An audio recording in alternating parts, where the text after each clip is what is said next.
as I was digging the hole deeper. I'd be like, and why is it so dank and dark and deep down here? And dig.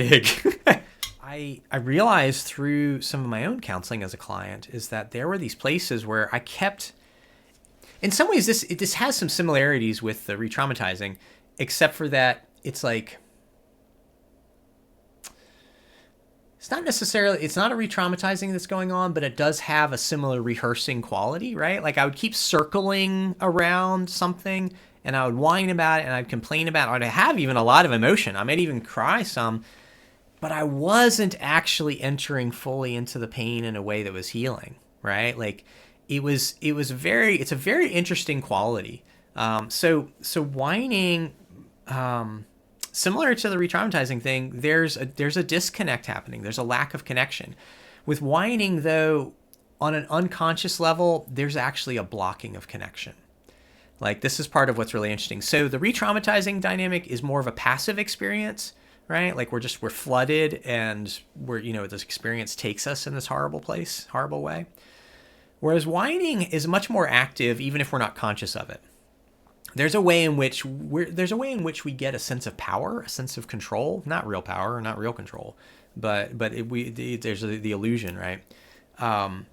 Through this experience of whining, by my complaining about it, by my whining about it, yet again, can you believe that they and I'm never gonna forgive them, whatever, it's like, you're gonna know what your your favorite phrases are. But we're holding on to some wound and some pain, but not actually healing it.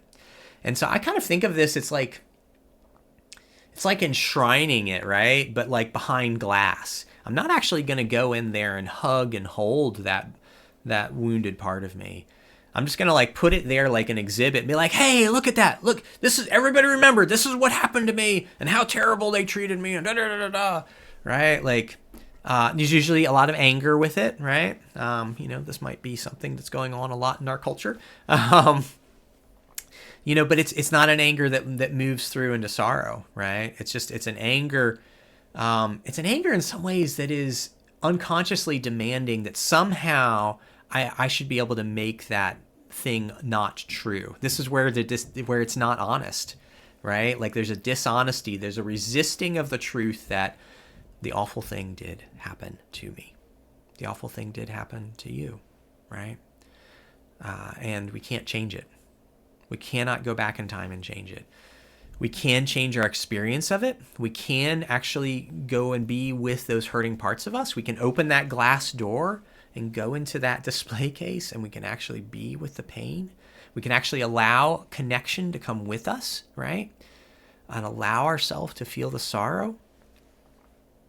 So, but there's a number of things that can be going on here, and this potentially could almost be its own video, maybe. But because this is a thing I've realized that we humans are really good at. Like we love to whine. We love to avoid grief in this way. Like we kind of keep it enshrined, and we block connection.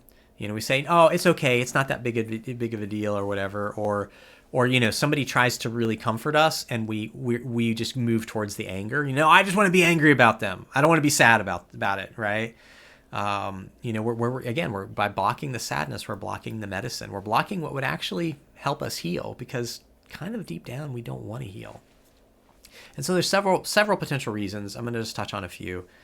One of the reasons we might block connection and do this whining thing is that maybe we feel like we don't deserve.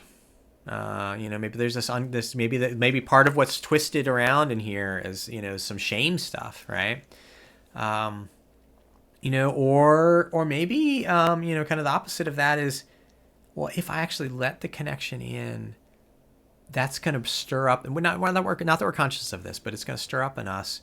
It's going to stir up in me that how much I wanted and needed that originally in the original wound, and I didn't have it. And that's going to take me into the pain, and I don't want to go into the pain. And I don't want to go into the pain, this is, kind of other aspects here of, because I don't want the original thing to be true. I don't want it to be true.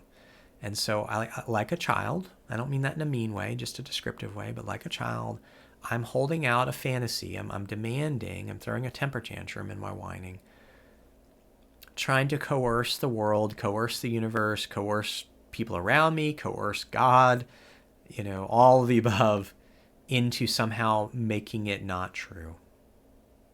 And so, of course, that's going to keep me stuck forever, right? And some people spend their whole life doing this, where they never actually allow themselves to heal. They never actually allow comfort in, allow connection in, allow themselves to be held, and allow themselves to honestly admit, this is what happened, and just let the floodgates open, right?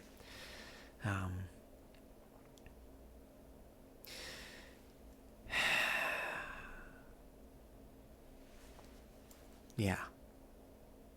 So I had to come to terms with that. Part of me really likes to whine. I would climb down into what I called my well of misery. And I would complain, and I would whine, and I would get angry as I was digging the hole deeper. And I'd be like, and why is it so dank and dark and deep down here? And dig, dig, dig. And it was only when I started to admit to myself that a part of me didn't want to get well.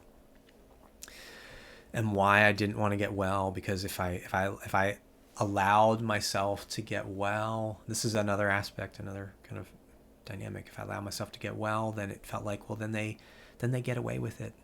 The people that hurt me. There's no consequences for them, right? They'll never know. They'll never understand. But part of what I had to get honest with myself about, in terms of this particular example, is that they weren't going to understand in either way. Then my trying to make them understand wasn't working.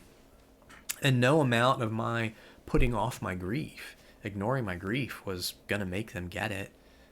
Not to the degree or way that I wanted and needed. And so I had to face that, they didn't get it. They weren't going to get it. They're not going to get it, as far as I could tell.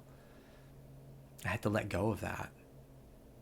And it may not be fair. It may not be just. But it's what is. It's what was. And it's only as I got honest about that and let myself have my feelings about that things started to thaw. The ice started to break, right? I started to be able to move into the underlying grief. That's actually part of what, gave me access to, that whatever couple of years ago, that example from earlier, that deeper layer of sorrow about something, is because I was doing this kind of work. I was getting more and more honest. I was letting go of my kind of unconscious demands, that, my healing had to look a certain way.